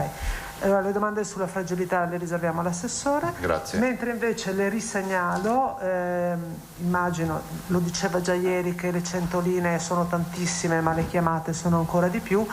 Ci sono seri problemi con la linea verde, nel senso che o non si prende o si prende e non riescono ad avere risposte, perché poi c'è anche il tema di preparare gli operatori che devono rispondere al telefono. Avete in mente di potenziare? Dopo l'assessore intanto vi dà un bilancio di quante telefonate al giorno, media della durata delle telefonate. Sì, però Presidente, al di là della durata delle chiamate o del numero delle chiamate, il punto vero è se rispondono e se danno risposte esaustive. Queste sono le risposte. Bisognerebbe avere anche un caso e allora andiamo a verificarlo, c'è una registrazione e vediamo che risposta non ha avuto, perché è difficile riferire così da parte mia. No, ma casi ne abbiamo a iosa. Ma ne possiamo prendere uno che ha un nome e cognome con un numero di telefono? Quanti ne vuole? Guardi, ne abbiamo tantissimi di casi di questo genere. È che effettivamente le domande sono tante, le telefonate sono tante, e immagino che sia anche faticoso rispondere a tutti quanti, però il problema è oggettivo. Sì, ma guarda, io ho una soluzione per questo problema: non fare i numeri verdi. Voi sapete che io sono contrario ai numeri verdi, perché li volevano fare anche con i tamponi. Ho detto fermi tutti, c'era addirittura l'idea di prenotare, perché il numero verde ha dei limiti oggettivi che non è quello dell'informazione sulla tua bolletta del telefono, cioè qui diventa la richiesta giustamente di tutto quello che uno ha come perplessità, cioè pensate solo alla differenza tra AstraZeneca e Pfizer, immagino le telefonate. È difficile formare degli operatori che non sono dei medici a questi livelli. Cercheremo di capire, però il sistema migliore sarebbe quello di intelligenza artificiale, no? Mutuare le domande e trasformarle sempre, però no, il punto è, Presidente, che al di là, cioè stiamo vivendo effettivamente una cosa emergenziale. Perfetto. Dopodiché, se ogni US si arrangia come ritiene e va in ordine sparso, lei stesso lo confermava, domani ogni US farà la sua conferenza stampa e dirà come vaccinare quel che rimane degli over 80, è chiaro che poi uno non sa, devo chiedere al medico di base, devo chiamare l'USCA, dov'è l'USCA, chiamo il numero verde, chiamo il CUP, è chiaro che si crea una agitazione e un'ansia che sono anche legittime in questo senso. Io sono assolutamente concorde sul fatto che siano legittime, dico che le US domani dovranno fare una conferenza stampa perché questa mattina, a dirla tutta fino in fondo, avevo pensato di programmare un accesso diretto sabato e domenica, però oggettivamente ci sono delle US che finiscono giovedì, tipo il 15, adesso non so che giorno sia il 15, e tipo la Berica. Ci sono altre ULS, tipo la Scaligera, che ha 15.000 persone da vaccinare, 14.000, quasi 15.000 over 80 ancora da vaccinare, e dice io sabato e domenica solo non ce la faccio, devo spalmare un po' di più perché ho già altri appuntamenti fissati, e quindi abbiamo deciso di fare un abito sartoriale per questo motivo, però non per una visione anarchica, perché qualcuno ha corso di più, qualcun altro ha avuto problemi. Per dire, la Scaligera, per chiudere questa partita, si farà prestare vaccini dal resto delle US perché questa settimana vogliamo chiudere gli over 80. Però il tema del numero verde è un tema reale, però sulla quantità adesso ci siamo e dopo vi dà i dati l'assessore. Sulla qualità delle risposte dovremo fare un approfondimento, perché io ne ho già parlato con loro. Il problema è che giustamente dicono, a volte arrivano giustamente quesiti che per noi non sono neanche codificati, loro hanno tutto un manuale con tutte le loro domande e risposte, ma non so fino a che livello riescano a far fronte a questo, e io spero che si chiuda velocemente sta roba. Non è facile, giustamente. E dopo Alda ti risponde l'assessore. Ok. Grazie. Allora passiamo a Marco Bonet. Sì, solo una precisazione sul tema di chi ha già fatto la prima dose, e sono preoccupati anche perché non hanno ricevuto l'appuntamento per la seconda, quindi dobbiamo rassicurare tutti che comunque anche chi non ha ricevuto il foglietto con l'appuntamento, certo, alla fine avrà le due, verrà ricontattato dall'USL, quindi per fissare l'appuntamento sì. Sì, non deve attivarsi lui, questo voglio dire. Assolutamente no, cioè non è che uno si cerca il secondo appuntamento. Ok, resta in attesa. Dopo però bisogna sapere dove è successo questo. Beh, a Treviso quasi dappertutto, perché mi risulta. Sì, però è l'ULS che fissa il secondo appuntamento. Sì, no, esatto, perché... nel senso che ci sono tanti casi di persone che hanno fatto la prima dose, non hanno avuto né il foglio del lotto né il foglio del secondo appuntamento, quindi sono in ansia. Allora, se volete la mia opinione, l'ho detto anche stamattina in riunione, il foglio del lotto va dato alla prima vaccinazione. Io non sono convinto che deve essere dato alla seconda e basta. E che non è un certificato, però è altrettanto vero che se tu ti fermi anche una vaccinazione per un motivo della tua vita, puoi sempre dire io una l'ho fatta, dopodiché potrei farti fare il dosaggio anticorpale, vedrai cosa vuoi fare. Penso uno che magari nel frattempo ha una malattia o deve andare all'estero, gli succede qualcosa, e quindi poi gli appuntamenti si sono fissati dalle ULS. Dopo il dottor Mongillo vi spiega questa storia degli appuntamenti, se lo segna per favore. Ok, allora passo. Basta? Se non ci sono altre domande per il Presidente, sì, c'è Paolo Guidone di Radio Wellness. Sì, buongiorno Presidente. Buongiorno. Le segnalo un caso che ci è stato sottoposto da una nostra ascoltatrice che ci scrive. Sono un ascoltatore, sono un convivente di un trapiantato e secondo il piano nazionale di vaccinazione e l'hub dove è stato vaccinato il trapiantato, io e la mia famiglia dobbiamo essere vaccinati in quanto conviventi. L'hub dove è stato vaccinato mio padre ha trasmesso i dati dei conviventi all'ULS 4, ma gli è stato detto che non abbiamo diritto ad essere vaccinati, smentendo quanto previsto dal piano nazionale. Ecco, come si risolve questo? Hanno diritto di essere vaccinati. Quindi ha sbagliato l'ULSS 4. E una persona che si è vaccinata all'estero, ad esempio a Dubai, in Serbia, in Russia, può aggiornare il proprio libretto vaccinale in Veneto e può essere confermato tra i vaccinati negli elenchi della regione, ricevere il documento? Questa è una domanda dove parzialmente abbiamo risposto ieri, sì, e adesso dovremo provvedere anche a questo. Considerate che abbiamo 3.000 fronti aperti, però è ovvio che se uno mi arriva con la certificazione che è vaccinato e ufficiale la certificazione, non penso che uno se la faccia a tarocca cioè, gli faremo il dosaggio anticorpale a campione, vedremo se qualcuno ha raccontato bugie, non lo so, cioè. No, ma se ci pensate, cioè, giustamente è giusto, pensate ai tanti imprenditori nostri che sono andati in Serbia e che lì il governo vaccina, è giusto che tornino con la dichiarazione, sì, a pagamento, è giusto che tornino con la vaccinazione, che venga caricata l'anagrafe vaccinale nostra. Adesso troveremo le modalità, sempre nel nuovo piano che stiamo scrivendo, nella circolare che stiamo scrivendo. Ok, grazie. Prego. Ecco, allora se non ci sono più domande per il Presidente. Lascio l'assessore Lanzarin che risponde e poi c'è il dottor Mongillo. Perfetto, grazie, buon lavoro ragazzi. Arrivederci.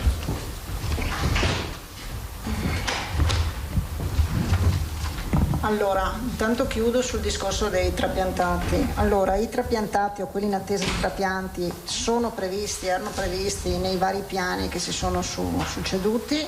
Noi abbiamo dato indicazione di vaccinare al centro trapianti, quindi ci ha fornito i dati il centro trapianti regionale del Veneto, e lì sono stati vaccinati i trapiantati o quelli in attesa. Invece avevamo dato indicazioni che i familiari che sono previsti conviventi potevano andare a vaccinarsi nell'USL di competenza, quindi dove vivevano. Se c'è stato questo disguido lo segnaliamo, però così insomma era la modalità. Allora, provo a fare il punto sulle fragilità e le persone con disabilità che stiamo vaccinando in contemporanea con gli over 80.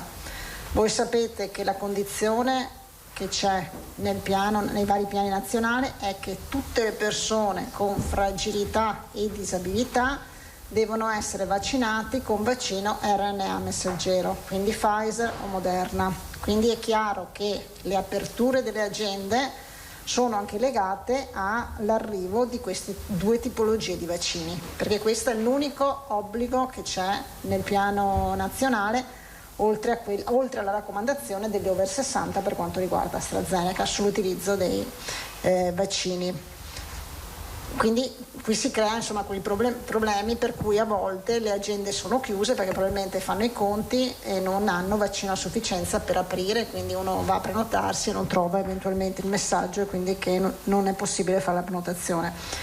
Allora c'è un elenco che è l'elenco che è stato stilato dal Ministero, che noi abbiamo recepito, che è diviso quindi per patologie e sottopatologie, per capirci, respiratorie, cardiocircolatorie, neurologiche, insomma di vario tipo, compresi i disabili. Sapete che nei disabili c'è riferimento legge 104 articolo 3,3. Noi abbiamo cercato di ricostruire tutta questa categoria con il SER regionale, il Servizio Epidemiologico Regionale, che ha estrapolato i dati di chi poteva essere individuato in queste categorie con i codici di esenzione. Però i dati del SERD sono dati del 2019, quindi è chiaro che ci sono stati dei problemi, perché dati 2019 potrebbero esserci delle persone che sono entrate in queste categorie nel 2020 e non sono state registrate nel SER perché fino al 2019.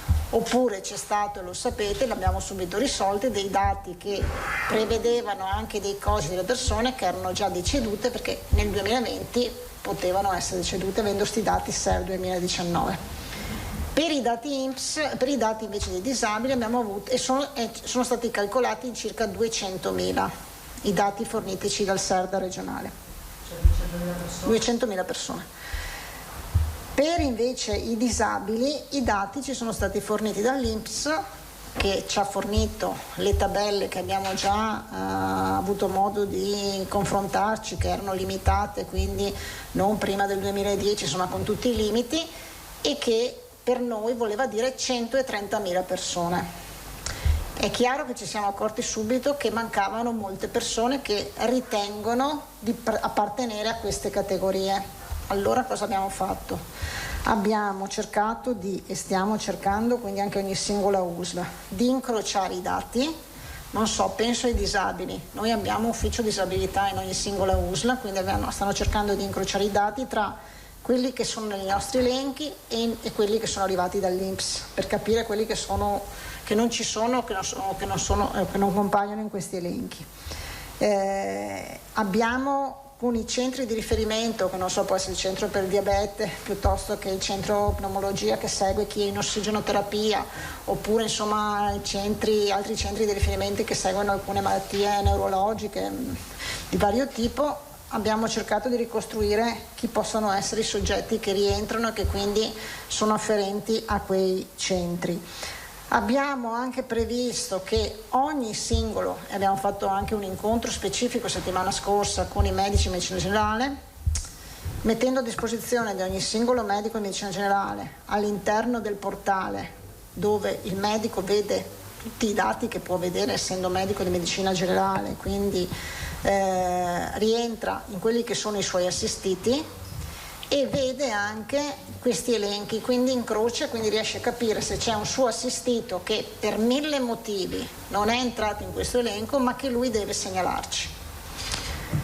Quindi c'è tutta questa operazione in corso e gli elenchi con i codici che chiaramente sono possibili di iscrizioni vengono ogni giorno, insomma, puntualmente aggiornati, cercando appunto di aggiornare in base a tutte queste verifiche. Azienda Zero, come diceva, sta anche studiando il modo, tipo nella disabilità per dire, oppure in altre, se vi ricordate, insomma, per altre patologie, dire facciamo, eventualmente apriamo l'iscrizione, poi uno deve dimostrare con un'autocertificazione che appartiene a quella categoria, a quella patologia, e quindi ha diritto di entrare in questo slot di vaccinazioni. Vi assicuro che è un lavoro, io capisco che ci sono tante persone che provano, non entrano, eccetera, però è veramente un lavoro immane di numeri, di dati, di riconduzioni di persone, perché non so, ci sono persone che, faccio un esempio, che erano seguite da un centro, però non sono negli ultimi 3 anni, non sono più state seguite perché la patologia è un po' migliorata, quindi pensano e giustamente dicono no, ma io rientro perché comunque ero seguita dal centro di pneumologia, eccetera, però a noi non compare nessuno. Quindi stiamo cercando di fare tutto questo lavoro e cercando effettivamente di dare ritorno a tutte le segnalazioni. Allora, da quello che io capisco, può essere che ci sia una mancanza di comunicazione rispetto al numero verde, che era nato a questo punto soprattutto per questa categoria, perché abbiamo capito che questa è la categoria che può diventare più problematica, nel senso se uno si ritrova e non si ritrova. Quindi farò un approfondimento con il numero verde rispetto appunto alle nozioni e a dove indirizza il numero verde chi telefona, perché poi noi avevamo detto cercare con i medici, medicina generale, in una collaborazione che c'è e che è molto molto buona, di effettivamente cercare loro, eventualmente se rinviamo qualcuno che non fa parte di questa categoria, quindi poi segnala all'azienda, oppure può fare la prenotazione direttamente anche al medico di medicina generale. Insomma, avevamo un po', però cerchiamo di capire e vedere e di affinare anche questa comunicazione, che sia insomma una comunicazione più corretta e senza rimandare insomma a telefonate. Però vi assicuro che questo è molto complesso, perché i numeri sono tanti e perché poi le specificità insomma sono molte, quindi è molto complessa, quindi capiamo, insomma, comprendiamo che sicuramente ci sono qualcuno che non ha risposto in questo momento, però stiamo veramente cercando di mettere insieme tutti questi tasselli per dare le risposte. Vi do solo il numero di telefonate che sono arrivate al numero verde da inizio aprile all'11, quindi in 11 giorni, che sono 70.813. Con le punte maggiori ci sono state il giorno 8 con 8.903 telefonate e il giorno 9 con 9.064, che combaciava anche con le varie informazioni che stavano arrivando su AstraZeneca. Avevamo anche visto che quei giorni lì diceva anche il dottor Toniolo che c'erano effettivamente molte domande che arrivavano su cosa succederà con AstraZeneca, e c'era insomma EMA che si doveva pronunciare proprio in quei giorni. Quindi capite che anche le mole di telefonate sono molte. Cercheremo di ricondurre eventualmente con delle, sto pensando anche se è opportuno, delle specifiche anche di risposta, se effettivamente non tutti hanno le stesse risposte, in modo da cercare di indirizzare in maniera serena e tranquilla le persone che chiamano proprio verso il canale più giusto, insomma. Questo è lo sforzo che stiamo cercando e che sicuramente possiamo implementare. Le FAQ magari anche sui siti delle USL sarebbero utili, perché almeno parlo per la nostra esperienza. Al giornale spesso arrivano sempre le stesse domande di persone diverse, che magari dandogli un luogo dove possono trovare la risposta, certo. Anche perché sono domande generiche, non su fatti specifici. Grazie. Ecco, se l'assessore ha finito passiamo alle eventuali domande dei colleghi. Alda Vanzan e poi Moscati. Buongiorno. No, volevo chiederle questo, quindi posto che l'operazione è in mane, è in corso, state incrociando tutti i dati. E posto, scusami Alda, che sicuramente adesso non stanno arrivando, cioè molti provano ma non trovano spazio, perché tipo domani ci arrivano 126.000 dosi di Pfizer, ma se no non abbiamo Pfizer, insomma, quindi, e dobbiamo vaccinare queste persone solo con Pfizer o Moderna. Posto tutto questo, un disabile, un fragile, un malato deve aspettare, lo può tranquillizzare, dire state tranquilli, vi vaccineremo, che cosa deve fare? No, noi vogliamo, io voglio tranquillizzare. Non ne dico ovviamente il nome, però tra le varie segnalazioni, anche i medici di base, una risposta che è stata data a un paziente, a un disabile, è carissimo. Non possiamo prenotare assolutamente nulla, stanno dicendo un sacco di puntini, tieni d'occhio il sito perché ogni tanto si liberano degli slot. Allora forse l'informazione va data anche ai medici di base? L'informazione va data anche ai medici di base. I medici di base, io credo, ma ne sono convinta e testimone, sono collaboratori essenziali e sono della partita.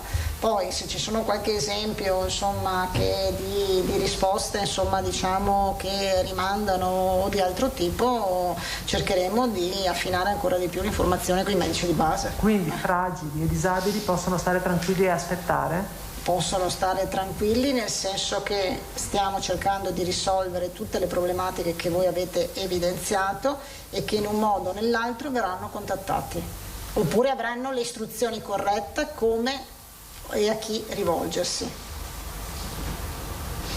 Grazie. Moscati, poi Bonet. Sì, scusi Assessore, volevo chiedere, perché è arrivata una richiesta adesso i sanificatori di qualche ospedale nel Trevigiano che non sono entrati nelle vaccinazioni all'inizio, quando si faceva il personale sanitario e tutto il personale addetto alle sanificazioni eccetera, e adesso in questo momento, non essendo entrati in quel momento, potranno entrare dopo, oppure, visto che ho considerato che adesso si fa le categorie per età eccetera eccetera, vanno a finire in coda Allora io credo, ma poi lascio al dottor Moncillo, che dovranno andare in coda, perché noi adesso con l'articolo 44 abbiamo l'obbligo rispetto ai sanitari, no? Quindi dobbiamo vaccinare i sanitari, perché voi sapete che col nuovo decreto c'è l'obbligo appunto insomma, oppure uno può essere demansionato, no? Quindi noi abbiamo un tot di tempo per vaccinare i sanitari. Quelli diciamo che non sono sanitari ma fanno parte del personale, credo che verranno vaccinati a seguire. Corretto? Sì. Va bene, grazie. Marco Bonet. Abbiamo novità sulle farmacie? Sulle farmacie non abbiamo novità, nel senso che con queste dosi, con le dosi che ci arrivano non ci sarebbe neanche materiale da dare alle farmacie. Ci vediamo la settimana prossima. Invece domani, se mi è stato confermato, dovrei vedere invece i pediatri di libera scelta e chiudere rispetto ai pediatri di libera scelta. Vi ho già detto che con loro vorremmo chiudere rispetto ai genitori dei bambini disabili oppure insomma che hanno patologie che rientrano nelle categorie fragili, perché chiaramente ogni pediatra conosce molto bene, sa invitare anche i genitori del bambino che loro seguono perché è disabile o perché ha immunodeficienze o altre patologie, insomma. Grazie. Prego. Ci sono altre domande per l'assessore Lanzarin? Quindi lasciamo al dottor Mongillo. No, quindi lasciamo la parola al dottor Michele Mongillo della Direzione Prevenzione della Regione. Buongiorno a tutti, bentrovati. Allora, io brevemente, come anticipato, do qualche numero sullo stato di attuazione della campagna di vaccinazione e sugli arrivi di questa settimana, brevemente. E poi andiamo al motivo principale, che è quello dell'analisi sulle famose categorie delle vaccinazioni. Quindi, come anticipato dal Presidente, il dato a ieri sera di totale somministrazioni fatte è 1.194.426, tutti i dati che dopo vediamo. E prima, mentre parlavamo, abbiamo superato, è ufficiale, 1.200.000 vaccinazioni, che corrispondono al 94,7% del totale delle dosi disponibili, quindi stiamo andando veramente ad una velocità molto alta. Per quanto riguarda una panoramica sugli arrivi, vi do prima il dato totale delle prossime settimane. Abbiamo qualche novità perché cominciano a comparire la programmazione di maggio della prima settimana e poi vediamo anche il dettaglio per i vaccini.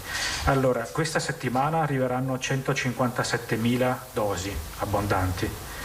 La settimana successiva, dal 19 aprile, quindi 166.000, poi all'ultima di aprile 126.000 e la prima di maggio abbiamo 125.000. Adesso vi do il dettaglio. Prego? No, allora ve lo do per tipo di vaccino. Allora, Pfizer, sapete che dopo Pasqua è cambiato il giorno di consegna, consegnano in Veneto il mercoledì, mentre prima Pfizer arrivava il martedì. No, ma lei allora voleva le date della settimana, quindi sì. La settimana del 19, la settimana prossima arrivano 100... La settimana prossima arrivano 166.000 date, sono numeri che dopo vediamo. Complessivi. Comunque. Poi la settimana del 26 ne arrivano 126.000, sto arrotondando. E poi la settimana del 3 maggio 125.000, questi sono i totali di arrivi. Allora, per non fare confusione vi do solamente il dettaglio di questa settimana diviso per tipo di vaccino.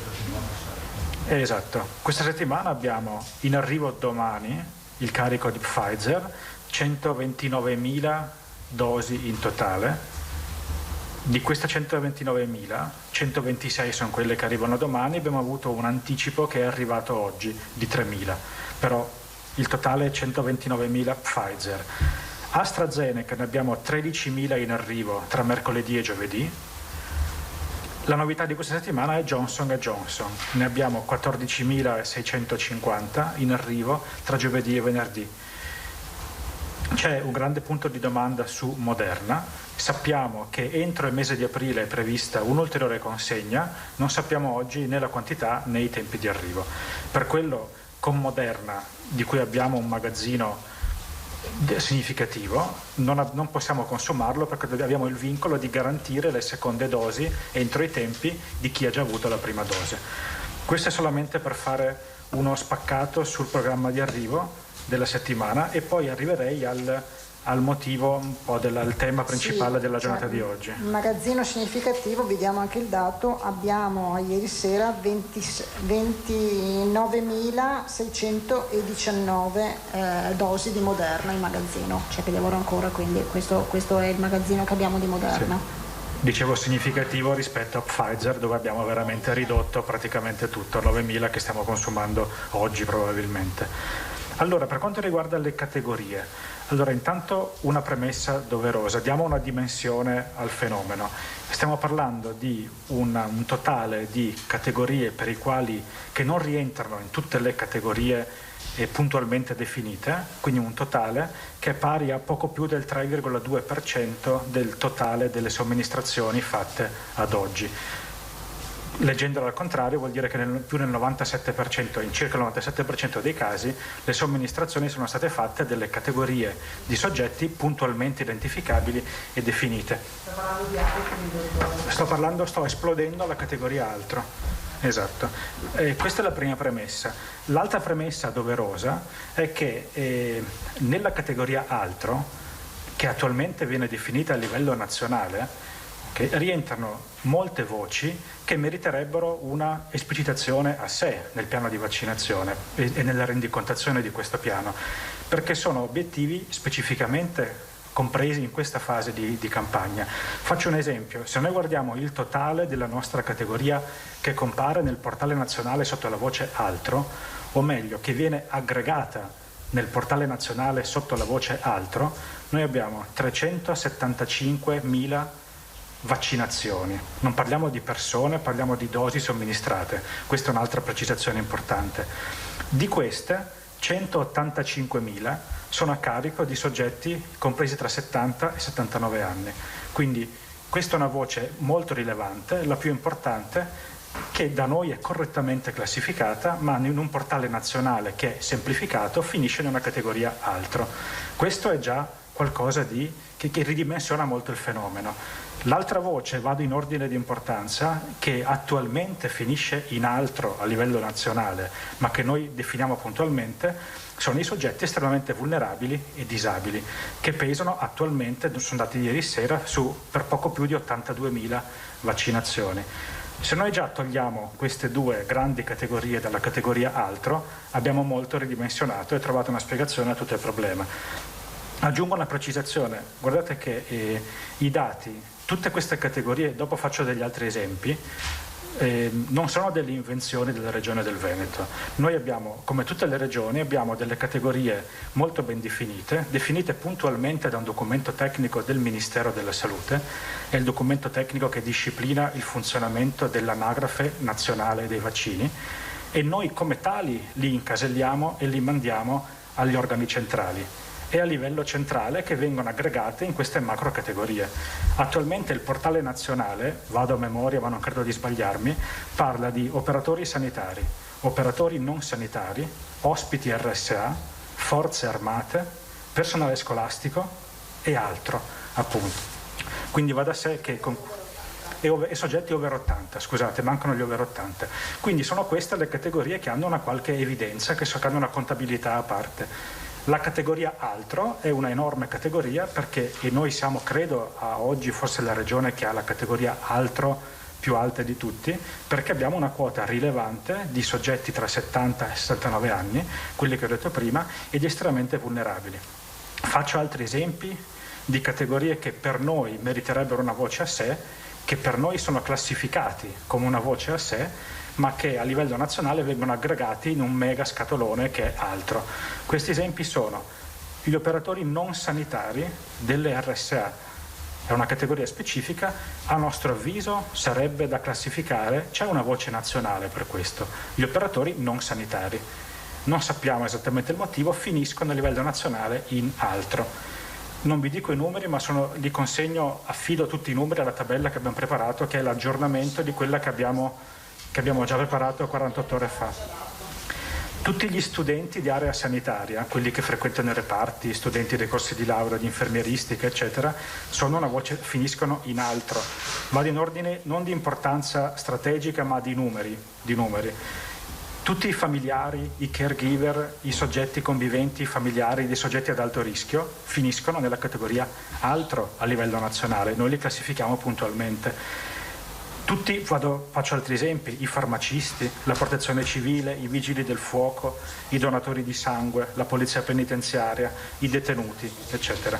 Quindi se noi analizziamo nel dettaglio, mettendo a confronto le categorie come noi le classifichiamo e come dai computer della regione escono per arrivare agli organi centrali e li mettiamo a confronto con le macro semplificazioni di livello nazionale, troviamo la spiegazione di tutti, di quasi il 97% di quello che finisce nella categoria altro. Questo è quello che trovate nella tabella che stanno consegnando adesso e che dà un po' la dimensione del fenomeno, quindi stiamo parlando di un poco più di 3%, se precisi il 3,23% sul totale delle somministrazioni, che attualmente non è classificato in una delle categorie che ho detto prima. Questo aiuta un po' a definire, anche a fare chiarezza su come nascono i numeri e su come nascono e come vengono elaborati anche nel portale nazionale. E nelle varie interlocuzioni che abbiamo avuto da più regioni è emersa la richiesta di fare in modo che progressivamente con l'evolversi del piano, e ogni piano ha delle fasce, delle categorie prioritarie per ciascuna fase, quelle dovrebbero avere adeguata evidenza a livello nazionale.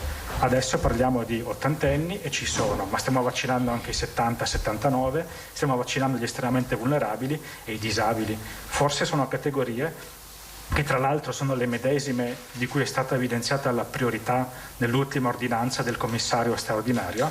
Quelle tre categorie probabilmente meriterebbero una voce a sé nel portale nazionale. Questo era per aiutarvi a fare un po' di chiarezza su come nascono i numeri. Devo dire che abbiamo avuto difficoltà anche noi a incasellare tutto, a cercare le corrispondenze dei dati di come uscivano dalla regione e di come venivano aggregati in queste macro aree a livello nazionale. Adesso abbiamo ricostruito puntualmente, abbiamo una spiegazione per il 97% delle somministrazioni. Parliamo sempre non di persone, perché è facile fare magari un equivoco, parliamo di dosi date e non persone vaccinate. E questo era per fare un po' di chiarezza su questo tema.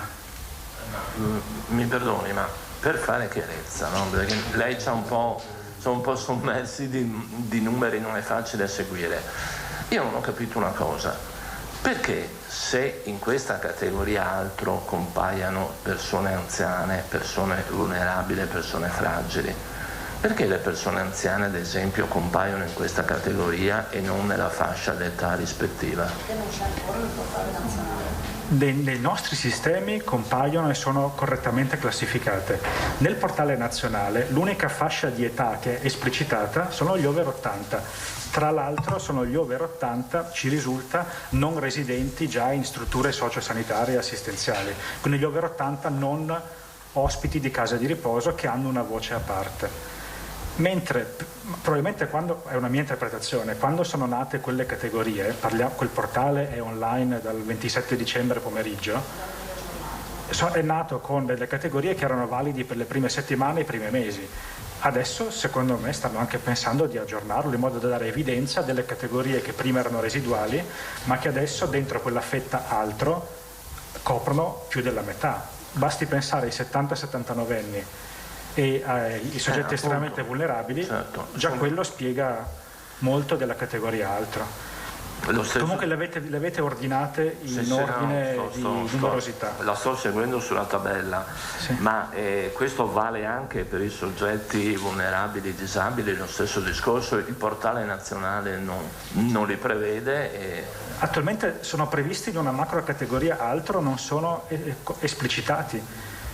Non sono esplicitati, credo anche per ragioni di semplificazione delle elaborazioni, però probabilmente con un'analisi più approfondita il portale nazionale, al di là della grafica che è accessibile a tutti, consente di scaricare tutti i dati per la massima trasparenza, la dashboard nazionale. Lì sicuramente uno li trova incasellati come escono dalle regioni e non come vengono aggregati forse per una questione anche di semplicità grafica a livello nazionale. Ecco, ma senta, ma la domanda delle domande, il sospetto, il dubbio, era quello riguardante la possibile inappropriatezza delle vaccinazioni, cioè dalle vostre verifiche, dai vostri controlli, dalla rispondenza della tabella, lei si sente di escludere che ci siano state vaccinazioni improprie in numero rilevante, diciamo, ecco. Guardi, io non mi sento di escludere che il controllo sia stato assolutamente sempre rigoroso, mi sento di confermare che lo è stato però nel 97% dei casi, perché stiamo parlando di quella dimensione del fenomeno. cioè quel 3,23% che è scritto terza riga in fase di verifica e assegnazione della specifica categoria, è quello che 2000 di questi hanno trovato una collocazione, erano operatori sanitari che per velocità probabilmente, pensate anche ai numeri di quando c'è un grande afflusso nei centri di vaccinazione, erano operatori sanitari che probabilmente erano stati classificati o automaticamente o per errore, perché ci sta sempre l'errore umano, o perché queste persone, adesso entro un po' nel tecnicismo, ma è giusto fare luce anche su questo. E questo non è un portale che è nato apposta per la vaccinazione anti-Covid, questo è il sistema con cui da sempre sono registrate le vaccinazioni. Quindi se un soggetto è stato vaccinato 5, 10, 2 anni fa per altri motivi, era un viaggiatore internazionale, doveva fare una vaccinazione consigliata per andare in un paese con malattie endemiche, quella persona era classificata magari come viaggiatore internazionale. Adesso che è tornato a fare la vaccinazione anti-Covid, può essere che si sia trascinato dietro la categoria con cui è stato vaccinato la prima volta e che quindi non sia correttamente classificato, ma sono cose su cui le ULSS puntualmente possono intervenire. Questo era proprio per far emergere tutti i possibili aspetti legati alla classificazione dei soggetti che vengono vaccinati. Facciamo delle domande, secondo me, sì. Sì, vedo che sono ecco, siamo... Se il dottor Mongillo ero in debito di una risposta, perché il Presidente prima aveva chiesto di fornire su come funziona tra prima e seconda dose, quindi posso partire da questa risposta. Allora, il dottor Mongillo risponde a questa risposta e poi cominciamo il giro dei colleghi. Sì, allora, quando una persona fa la prima dose, automaticamente, ma perché è un dato obbligatorio che il sistema richiede, viene già fissata la seconda dose in calendario. Poi può essere che alla persona venga detto l'appuntamento, magari alla persona stessa che non richiede il promemoria perché se l'è segnato sul telefono. Nella maggior parte dei casi viene stampato il promemoria per la seconda dose e, come abbiamo detto questa mattina, anche l'attestazione della prima dose. Volevo specificare che parliamo di una attestazione di avvenuta prima vaccinazione, non di certificato vaccinale, che quello viene fatto esclusivamente quando viene completato il ciclo vaccinale. Quindi non è a carico del soggetto ricordarsi di prenotare la seconda. Con la prima il soggetto viene già agganciato dal servizio sanitario e viene già messo in calendario per la seconda dose, quindi non è un'incombenza che chiediamo alle persone perché c'è qualcuno che ha già pensato per la sua seconda dose. Scusate, ero solo in debito di una domanda. Grazie dottor Mongillo, cominciamo con le domande dal collega Andrea Buoso, poi Moscati, poi Bonnet, Moscati e Vanzan. Solo una sorta di chiarimento. Quindi, siccome a livello nazionale, poi anche a livello locale si sono ripercossi queste polemiche sui cosiddetti furbetti del vaccino, il dubbio, tra virgolette, che è rimbalzato, veniva prima dai 375.000 nel cruscotto nazionale.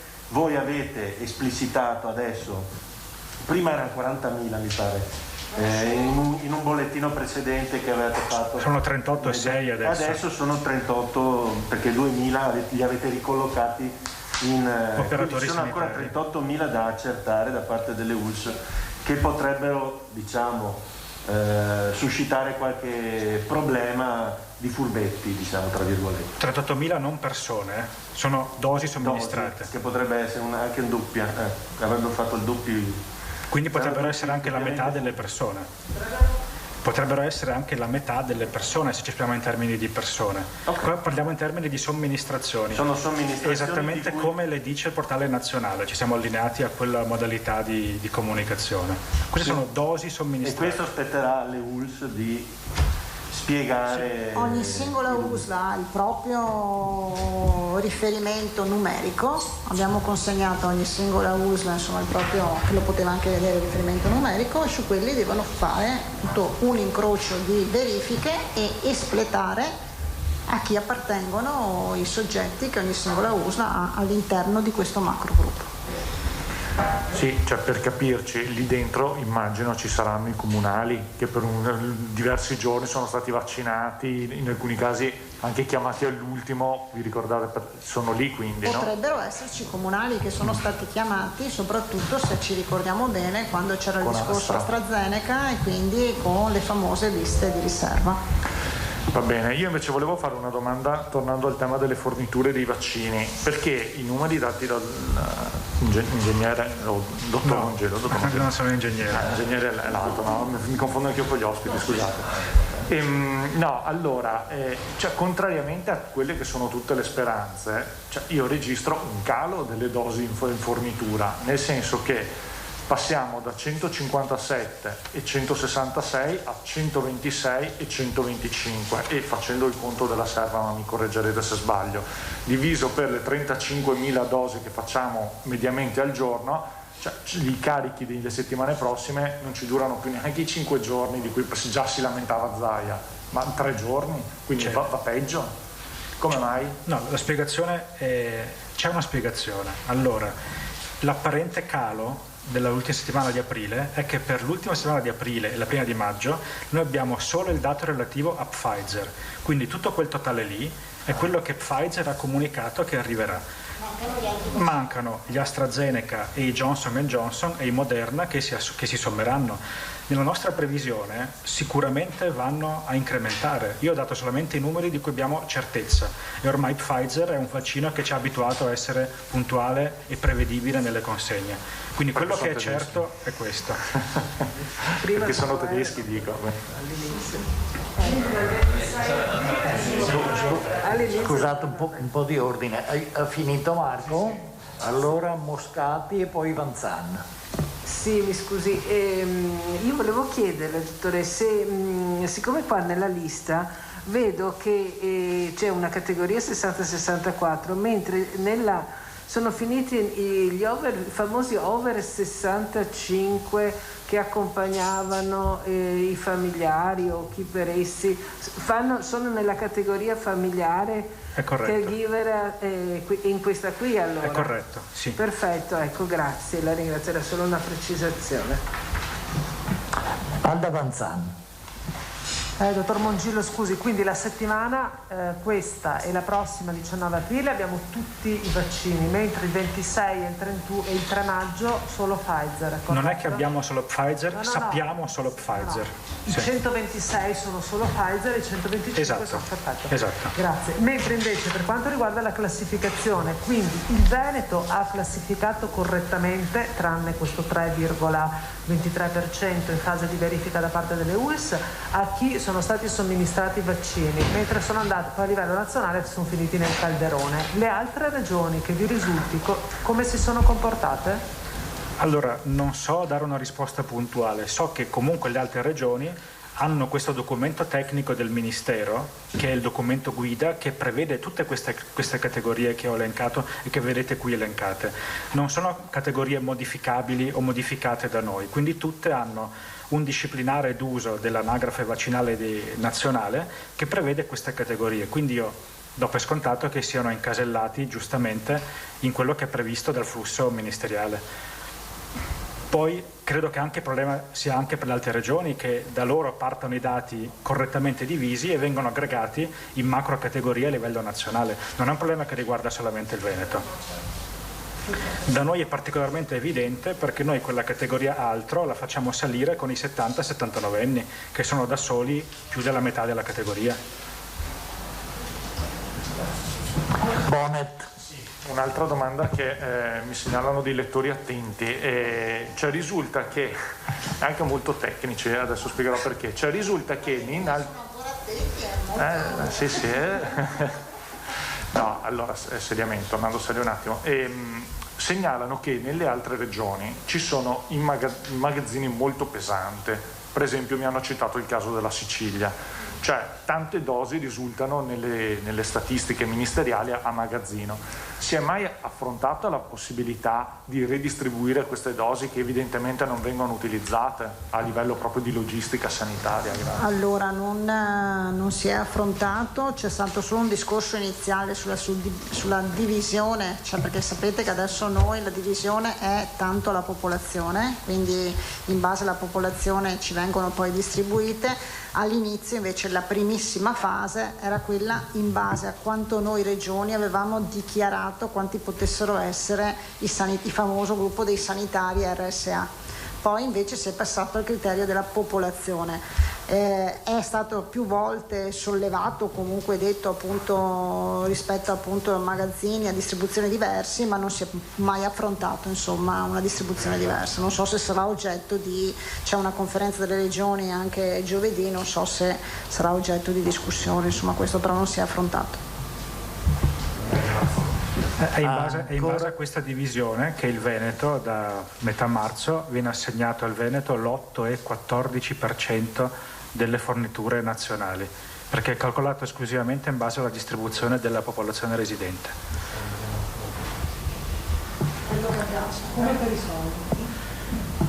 Tosato. Sì, no, solo una curiosità che mi pare, ma mi scusi, Moderna o Moderna come lo chiamano i produttori, ma è entrato in clandestinità, non se ne hanno più notizie? No, ma non è, voglio dire, non è una battuta, a me pare una cosa scandalosa e vergognosa, stiamo parlando di vaccini che salvano la vita alle persone, non si ha più notizie di questo vaccino, non si hanno tempi, non si hanno quantità. È stata sollevata questa cosa o viene accolta come una maledizione che cade dal cielo? Guardate, noi abbiamo contatti più che quotidiani con sia la struttura commissariale che con i referenti delle altre regioni. Oggi, ma prima di entrare in videoconferenza, oggi in conferenza stampa, hanno detto che il pomeriggio ci daranno novità importanti sui tempi di consegna di Moderna. Le avessi avute, le avrei dette qui. Sappiamo che è previsto un carico entro fine mese, ma non sappiamo dire esattamente quando. Se vedete i tempi di fornitura è abbastanza discontinua quella di Moderna. Volevo dire, dottor Mongillo, che dal New York arriva la notizia che vogliono sospendere Johnson & Johnson. No, non lo sapevo. La versione antiforfora. Se non ci sono altre domande per l'assessore o per il dottor Mongillo, chiudiamo qui. Grazie a tutti, appuntamento a domani. Arrivederci.